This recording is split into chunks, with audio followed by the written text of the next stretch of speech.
Greetings everyone, Barrett here with Hammerhead Model Making, back with another 5-minute review. Today we're going to be taking a look at something a little bit unique. This is a bunch of resin upgrades that was sent to me by John from Matters of Scale.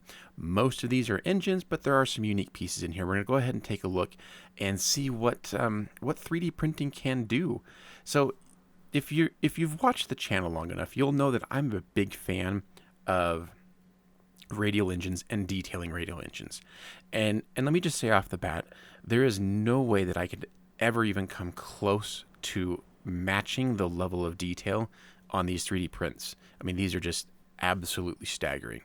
And so right now the selection is growing, but still somewhat limited. However, what we are looking at here is a couple of like R2800s, some 1820s and 30s out of Hellcats, or sorry, Wildcats, B17s, things like that.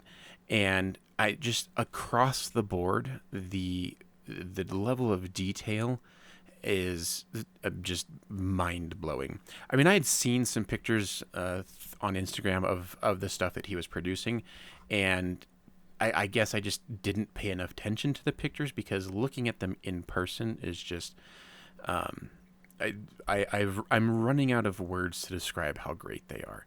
And as far as I've been told, most of these are supposed to be pretty much drop-in replacements for the kit parts, which is nice because in less modification, less chance for things going wrong. You can see here these B17 engines are for the HK B17, which I'll be building in a little while. And so, these are 100% going into my build, and I really cannot wait to. In fact, I'm probably just going to go ahead and start painting some of these, probably the Wildcat engines, just because I want to try them out and see how well they paint up. Here are some seats for the ICM B26 kit. You can see just the amazing level of detail with like the cushions, like how they sag and wrinkle, realistically, the way that the belts drape on there. I mean, just phenomenal looking pieces here. Now this is really cool. So in and of itself, we have a Mark 82 here. It's pretty cool. It's got thermal coating on it, so pretty nice detail out of the box. Good replacement from pretty much most plastic versions of this type of ordnance. But in the set, so you get 8 bombs, you also get this little thing here. Now you might be wondering, what is that? Well, if you slip it over the end of your bomb and kind of push it down into place, they are spraying templates for the yellow rings that go on the bomb. And I genius. I think that's pretty clever. And a good solution to do that. If you've looked at the Magic Factory A4, I've done a review on it. The nose is designed in multiple parts because it's designed so that you can open it up and have all the avionics and stuff in there. But John has gone ahead and created a solid piece here that should just pretty much be a drop-in replacement. So pretty cool, pretty nice little thing to have. These Luftwaffe rudder pedals are amazing, and I would be confident saying they rival anything you could do in photo etch, and they look fantastic. And I do have a couple of 109s that I can use it for. This one's interesting. So this is the harnesses for the F-35 ejection seat. And originally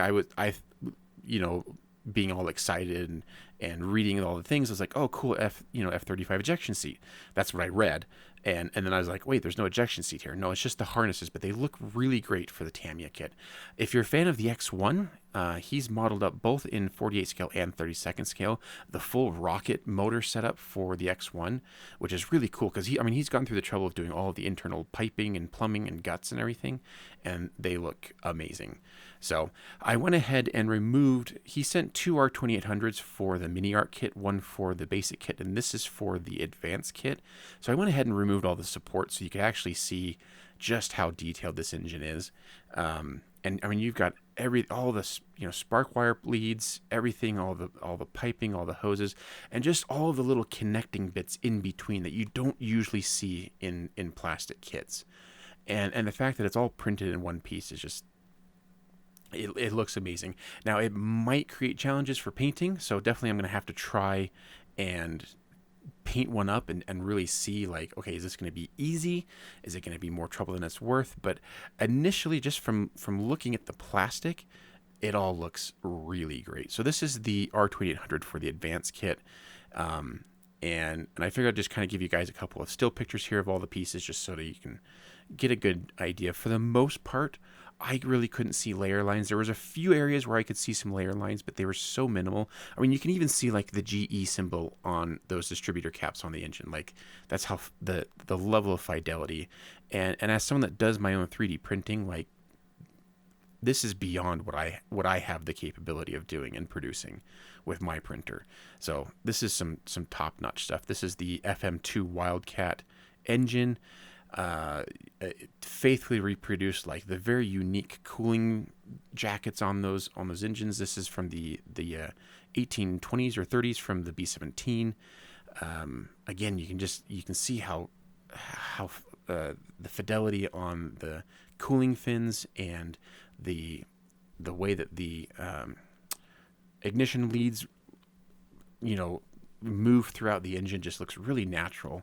The seats look great.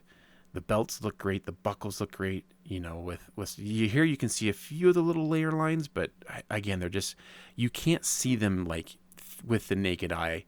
You have to have like the magnification of your camera to really see them. So this is the R2800 for the Mini Art P47 basic kit. So it doesn't have as much as the detail on the backside as the advanced version. This is the 1830 for the F4F Wildcat. So it's a different engine than the FM2 Wildcat. Again, here's those F35 ejection seat harnesses, basically to replace the crummy decals that you get for the harnesses. Rudder pedals, the X1 engines. I mean, this is all just phenomenal stuff. So I'm definitely going to go ahead and give a big thumbs up and recommendation to Matters of Scale. I'm going to put their website and their Instagram link down below in the description. I highly recommend you go check him out. He is developing new stuff all the time. So, if there's something there that doesn't catch your eye yet, hang on. I'm sure there's something will show up that you will like. So I definitely recommend his stuff. Thank you to John for sending this stuff to me to review, to take a look at, because I will definitely be using this stuff. In fact, I'm going to go out and buy an X1 kit just so I can use the X1 rocket motors. They look that cool. Anyways, thanks for watching. We'll catch you on the next video. Take care, everyone. Bye.